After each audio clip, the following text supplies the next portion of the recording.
Today's tech news moves fast, but understanding it shouldn't be hard.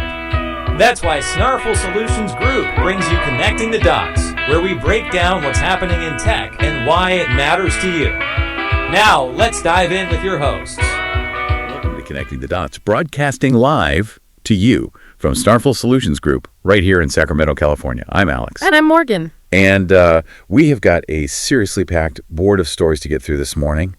We're looking at how the tech world is, quietly but completely rewiring your daily life. Yeah, it really is. But first, it is Wednesday, March 4th, 2026. And before we get into our full breakdown of the source material today, let's get you prepped for the day ahead. Starting with the weather, which is honestly a bit all over the place right now. It's aggressive out there. If you're looking at the national map, we have this highly active system moving right through the middle of the country. So if you are anywhere from the southern plains all the way up through the Midwest, you need to expect several rounds of severe thunderstorms. And this isn't just rain. No, not at all. The models are showing a very real potential for large hail, damaging wind gusts, and even tornadoes.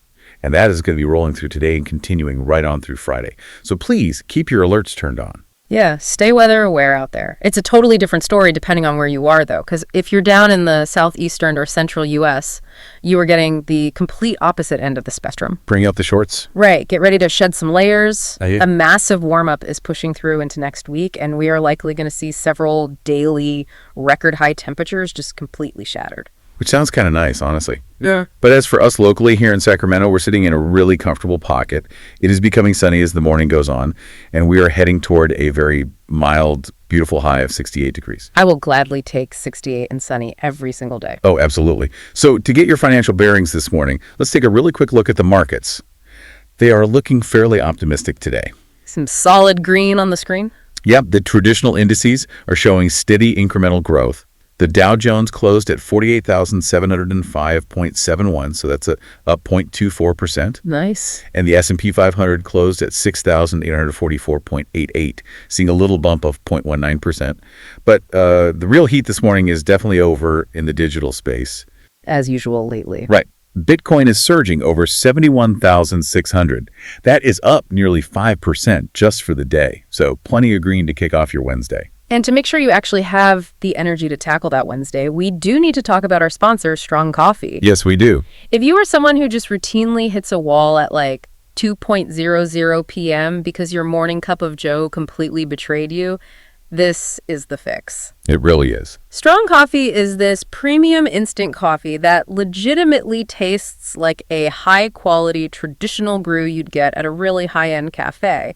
But it does a lot more than just wake you up. Right, because it's packed with 15 grams of protein, MCTs, and these adaptogens like ashwagandha. And I know adaptogen sounds like this trendy buzzword. Totally. But in practice, things like ashwagandha actually help your body manage stress. What that means for your morning routine is that you get this incredibly clean, sustained energy. You don't get the jitters. Exactly. Your hands aren't shaking during your 10:00 a.m. meeting, and you don't experience that terrible mid-afternoon crash. It just keeps you dialed in and focused. And you can use the promo code SNARFL for 20% off your entire purchase over at strongcoffeecompany.com. Well, being dialed in is definitely a requirement today because it is time to open up the Morning Star. Yes, the Snarful Tech article report.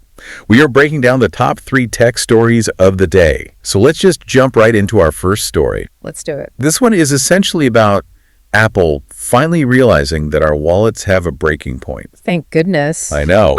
They have officially unveiled the new MacBook Neo, and it is actually designed to be a genuinely budget-friendly option. Which is not a phrase you usually associate with Apple. Not at all. For $599, you get the base model with 256 gigabytes of storage.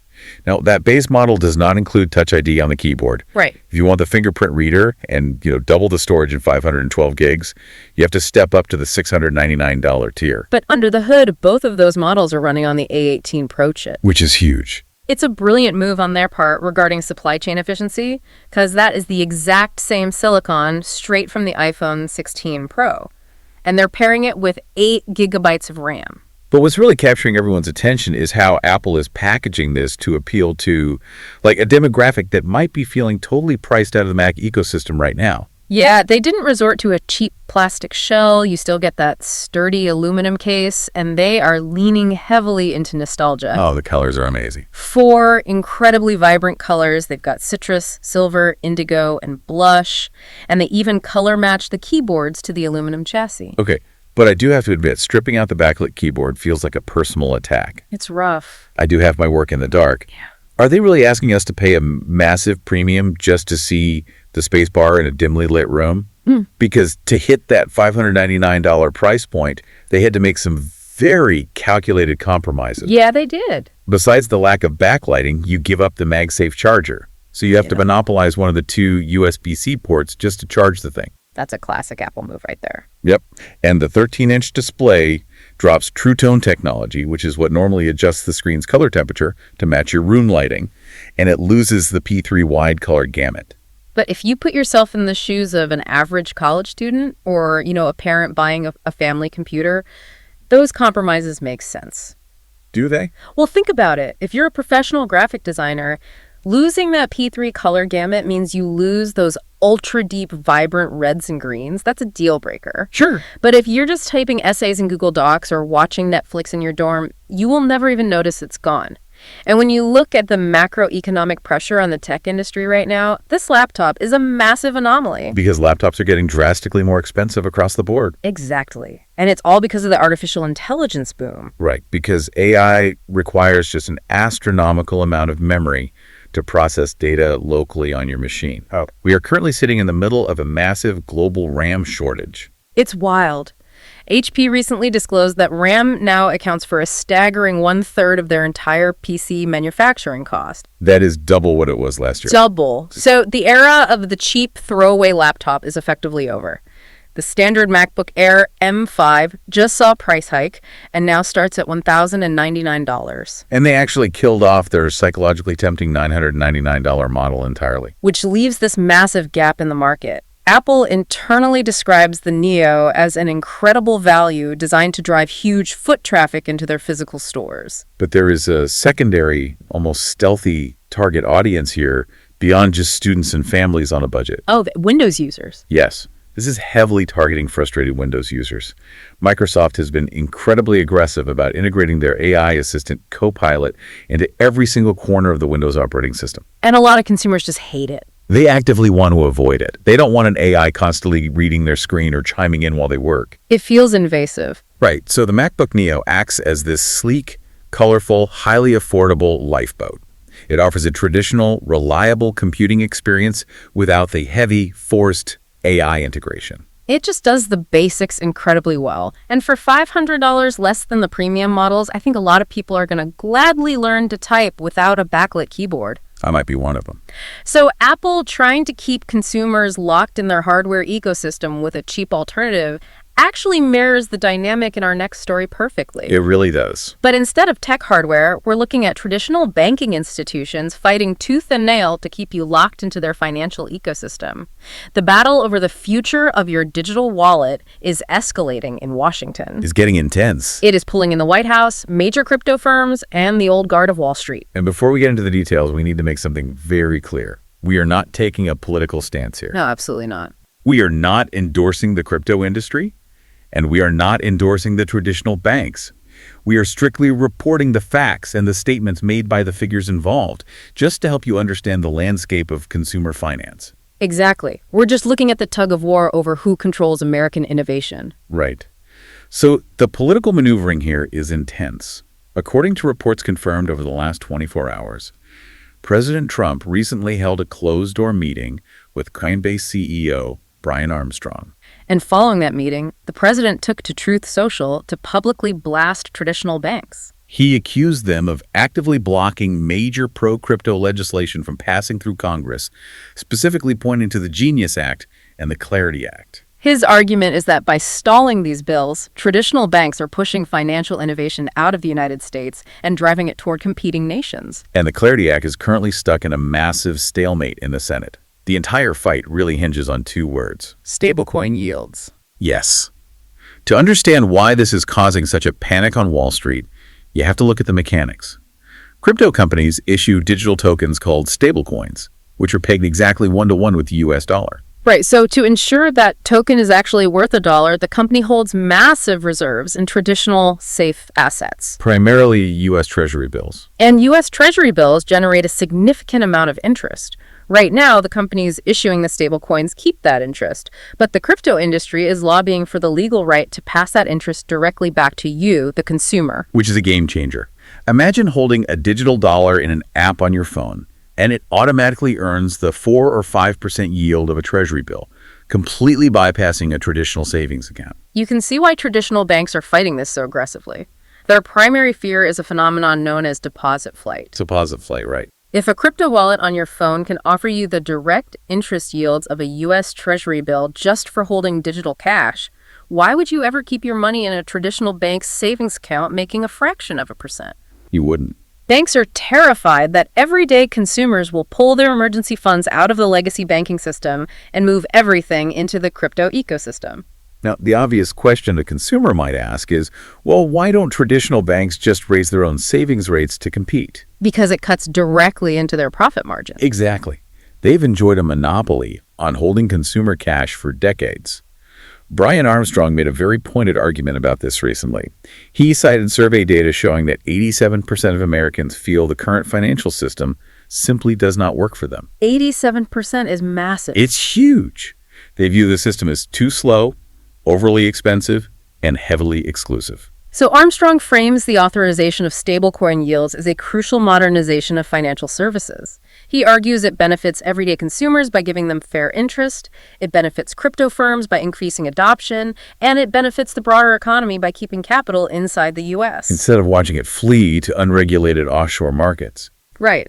And despite the friction in Washington, the market itself is showing remarkable resilience in the digital sector. I mean, Bitcoin did experience a sharp 20% drop earlier this year. Yeah, but Armstrong dismissed that entirely as short-term market psychology. He suggested traders were simply locking in profits after a long run-up. And the data seems to support his confidence, honestly.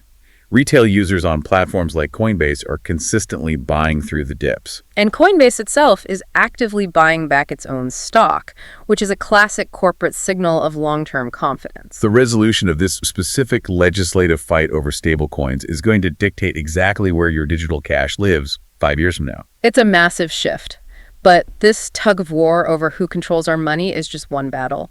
There is another clash happening right now that involves actual matters of life, death, and global security. We're moving from the financial battlefield to the literal battlefield. Artificial intelligence is officially stepping into classified military operations, and Silicon Valley is experiencing a profound identity crisis as a result. And again, just a quick neutrality check for you listening. We are maintaining a strictly impartial tone regarding the military strikes, the Trump administration's directives, and the employee protests we're about to discuss. We're just laying out the facts. The timeline of these events over the last few days is incredibly jarring. Very. OpenAI, the company that built ChatGPT, just signed a monumental agreement to deploy its AI models directly onto classified Pentagon networks. What makes this so explosive is the timing. This deal happened immediately after President Trump blacklisted one of OpenAI's primary competitors, Anthropic. Right. The administration officially labeled Anthropic a supply chain risk and ordered all federal agencies to cease using their technology. To understand why Anthropic was blacklisted, you really have to look at their corporate ethics policies. They had very explicit red lines written into their federal contracts. Yes, they flatly refused to allow their AI models to be used for mass domestic surveillance. And even more importantly, they completely banned their technology from being integrated into lethal autonomous weapons. Meaning machines or drones that can identify targets and kill without human oversight. Yet despite those strict ethical red lines, reporting indicates that Anthropic's AI was actually utilized in the recent capture of ousted Venezuelan leader Nicolás Maduro, as well as in the military strikes that occurred in Iran over the weekend. The irony of their software being used in the exact operations they tried to ban, followed by them being blacklisted, it completely set the stage for OpenAI to swoop in. OpenAI signed their Pentagon deal just hours before those Iran strikes began. And the internal backlash was immediate. Silicon Valley engineers are accustomed to building consumer software, writing code to help people draft emails or generate marketing copy. Suddenly, they're building the foundational infrastructure for global defense strategies. Over 500 employees from both Google and OpenAI signed an open letter publicly supporting Anthropic's ethical stance against autonomous weapons. Protests actually erupted outside OpenAI's offices in San Francisco and London. And a widespread boycott campaign called Quit GPT launched online. It created such a massive internal crisis that OpenAI CEO Sam Altman was forced to hold an emergency all-hands meeting. During that meeting, Altman's defense was essentially about the delegation of responsibility. He told his staff that OpenAI does not get to make operational decisions. He reportedly explained that regardless of how an employee feels about a specific military strike or foreign invasion, the tech company does not weigh in on policy. He stressed that operational decisions rest entirely with the U.S. Defense Secretary, Pete Hegseth. Altman was really trying to thread a needle there, arguing that the Pentagon respects OpenAI's technical expertise enough to let them build a proper safety architecture. But ultimately, the military pulls the trigger, not the software engineers. That explanation clearly did not quell the outrage, though. No, not at all. The public and internal pressure reached a boiling point, leading Altman to make a massive, highly public reversal. He took to X to announce that OpenAI is officially amending their newly signed contract with the Pentagon. He stated they are legally adding language to ensure the AI system will not be intentionally used for the domestic surveillance of U.S. persons. And to back that up, he specifically cited the Fourth Amendment, which protects against unreasonable searches, and the FISA Act. For context, FISA is the Foreign Intelligence Surveillance Act. It establishes the legal procedures the government has to follow when spying on foreign powers or agents. So, by invoking FISA, Altman is trying to draw a hard legal boundary around what the Pentagon can ask their AI to process. Furthermore, he clarified that OpenAI's services will not be used by domestic intelligence agencies like the NSA without a completely separate follow-on contract modification. Altman actually showed a rare moment of vulnerability in that post, too. Yeah, he did. While explaining the amendments, he admitted that the initial rollout of this military contract looked, and these are his exact words, opportunistic and sloppy. We are literally watching these massive tech behemoths negotiate the ethical boundaries of national security in real time. As these models become powerful enough to assist in running classified military logistics, the lines between a convenient consumer tool and a weapon of war have completely dissolved. It definitely forces you to look at the tools on your phone differently. I mean, the same underlying technology architecture that helps your kid outline a history paper is now being evaluated for battlefield deployment. Navigating the balance between national security demands, constitutional civil liberties, and corporate ethics is going to be the defining challenge of this decade. It is a lot of heavy, world-shifting news to process this morning. It really is. So before we recap today's stories and let you get on with your Wednesday, let's just take a quick breath. Good idea. If all this talk about the future of tech has you wanting to step away from the screen and maybe buy a gift for that techie friend of yours, or maybe you just want to treat yourself to some physical, tangible gear, you need to check out Old Glory. Old Glory is an iconic music and sports fan merch store. They have the kind of classic, high-quality gear that completely ignores fleeting trends and just never goes out of style. It's the perfect place to grab something unique for literally anyone on your list, whether they're into vintage rock bands or classic sports franchises. And if you use the promo code SNARFL at checkout, you will get 15% off your entire purchase. You can explore their massive inventory right now by going to oldglory.com. All right, let's briefly tie the morning start together. We really ran the entire spectrum today. We started with a highly practical, looking at Apple introducing the $599 MacBook Neo. They proved that even amidst a massive AI-driven global RAM shortage, there is still a huge market for colorful, budget-friendly laptops that serve as a lifeboat for people trying to escape aggressive AI integration. From there, we moved into the financial battleground. We looked at the intense political war over who controls your stablecoin yields. With the Trump administration, Coinbase, and traditional banks all locked in a legislative standoff, the outcome of this fight over deposit flight will quite literally dictate where and how you store your savings in the coming years. Finally, we ended on the profound. OpenAI's controversial leap onto classified Pentagon networks. The blacklisting of Anthropic and the resulting employee protests really highlight just how chaotic the intersection of Silicon Valley and the military has become. Which brings us to a final provocative thought to leave you with today. With artificial intelligence now fundamentally reshaping the daily tools we type on, the financial systems holding our money, and even the global military strategies defining our geopolitical safety. How long will it be before the most important, life-altering decisions in our daily lives are made by algorithms we can't even see? Something to think about? We're here to help at Snarful, so reach out on our website if you have any more questions. That's a wrap on today's top stories. Remember, tech doesn't have to be complicated, and we're here to help connect the dots. If you've got questions or want to learn more, visit us at snarful.com. Thanks for listening, and we'll catch you next time.